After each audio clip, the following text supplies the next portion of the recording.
So there's not a risk of when you contact them, they say no, because you know that they do the model already. However, there are some things that I would absolutely not say, such as I wouldn't use the word dropship when speaking to them. James and I can both safely say, I think that we've had enough doors slammed in our face or phones hung up on us by suppliers where we've kind of overstepped the mark or said something wrong. So now, the first thing I would do once you have your business bank account set up, once you're kind of ready to go, is start thinking about niche selection. So with niche selection, when we talk about a niche, we're thinking, well, which products do we want to sell? That might not be one specific product because we build stores within niches, so like a category of niches. Now, the first thing I'd say is don't try to be too restrictive on yourself when you're thinking about what to sell. First, just brainstorm some ideas. Get 50 niche ideas or product ideas down on paper. Open up a note on your phone and just as you're walking around town, just kind of start jotting some ideas down as you see things. Now, the first thing that I would do once you have that list of 50 is start putting them through our first criteria. And we have, I think, 9 of these criteria right inside the program. But the first thing is customer demand. So are there enough people searching for the product that you are thinking of selling or not? Because if there's not, it's very expensive to try and create new demand. Whereas if you can go into a market where there's already demand, you just serve the existing customers who are raising their hand and saying, I want to buy your product. So a good example of this would be something like barbecues.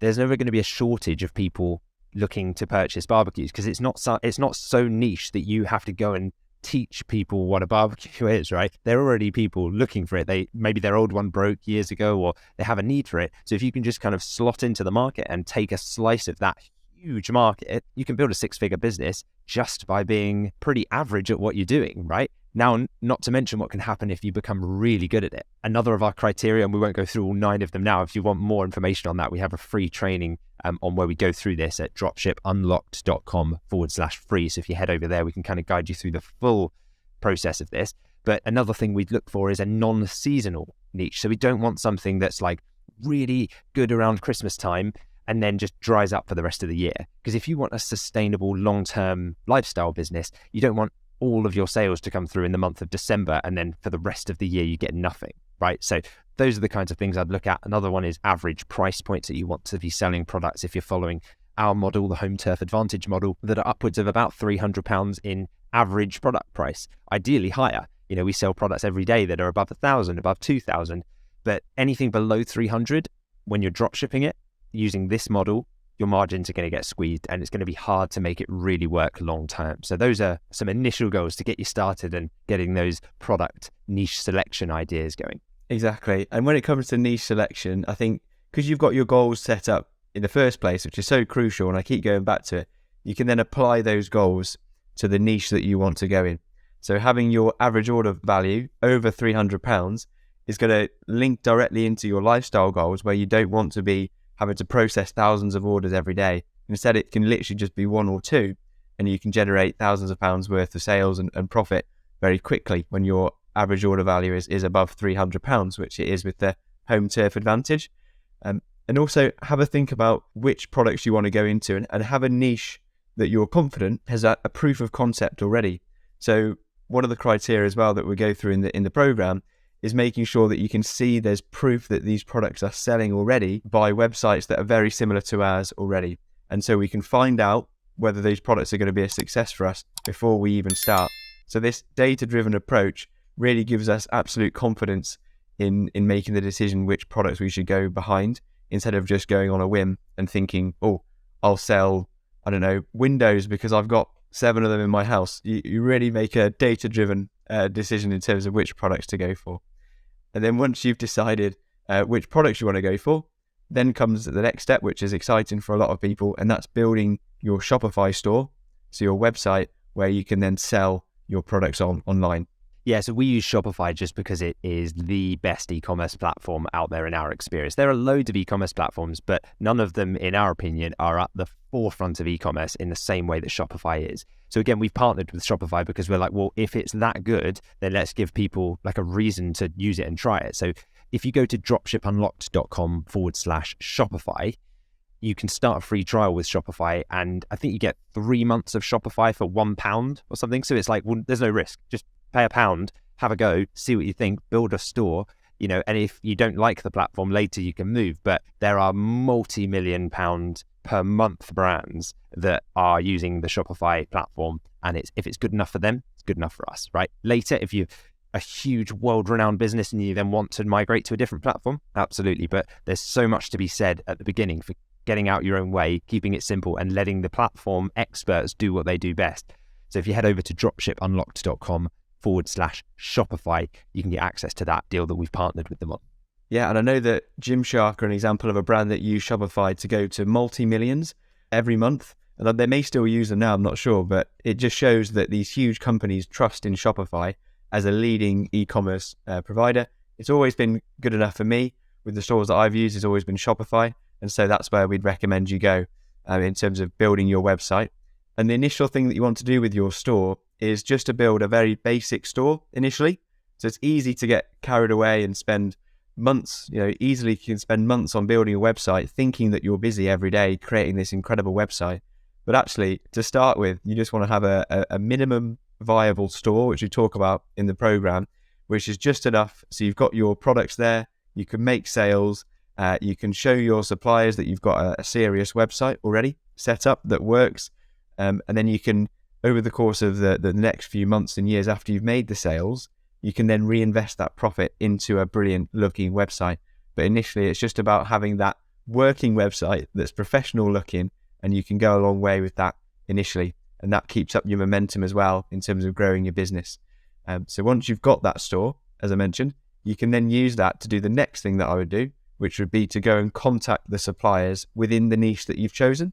Yeah, now the next thing you'll want to do once you have your minimum viable store, as we call it, your MVS set up, is to actually contact some suppliers. Now, these are suppliers that, using the model that we go through, the Home Turf Advantage model, you'll have already verified are happy with the dropshipping business model. So they're happy to fulfill your orders. So there's not a risk of when you contact them, they say no, because you know that they do the model already. However, there are some things that I would absolutely not say, such as I wouldn't use the word dropship when speaking to them. James and I can both safely say, I think that we've had enough doors slammed in our face or phones hung up on us by suppliers where we've kind of overstepped the mark or said something wrong. So it's why we've developed our process for doing this.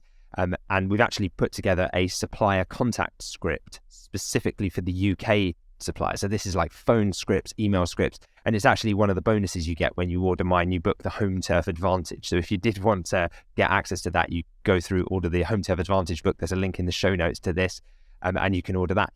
Or you can head over to dropshipunlocked.com/book, and that'll take you straight to the book page. Now, with the suppliers, you're probably looking for about 5 suppliers. That's kind of the starting point. Eventually, you'll want to start onboarding more and more of them, and that kind of part of building this business never stops. I'm 6 years in, and we're still onboarding suppliers now for our stores.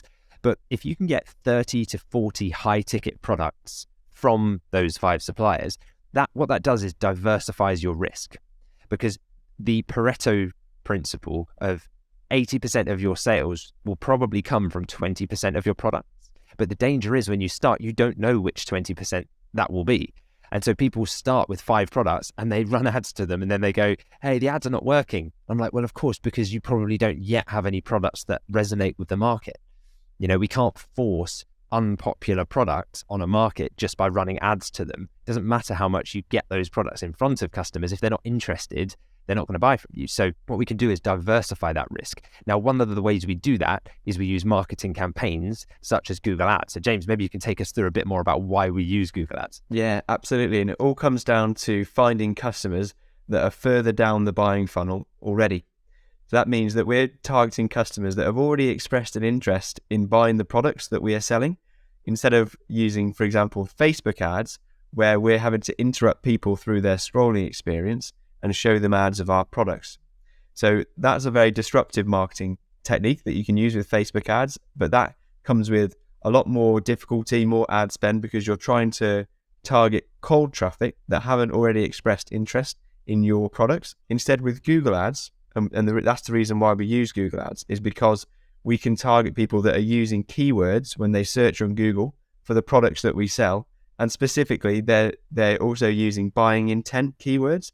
So if you're selling barbecues, we can run Google ads so that our ads show when people search by barbecue UK or something like that, or UK barbecues online, these are clear online search keywords that show buying intent, and we can get our ad showing for those search terms, and you can see how a customer that's already shown an interest being served that ad is going to be a lot more warmed up and ready to buy than somebody who's just scrolling on Facebook looking at their family's photos and then is suddenly hit with a barbecue ad.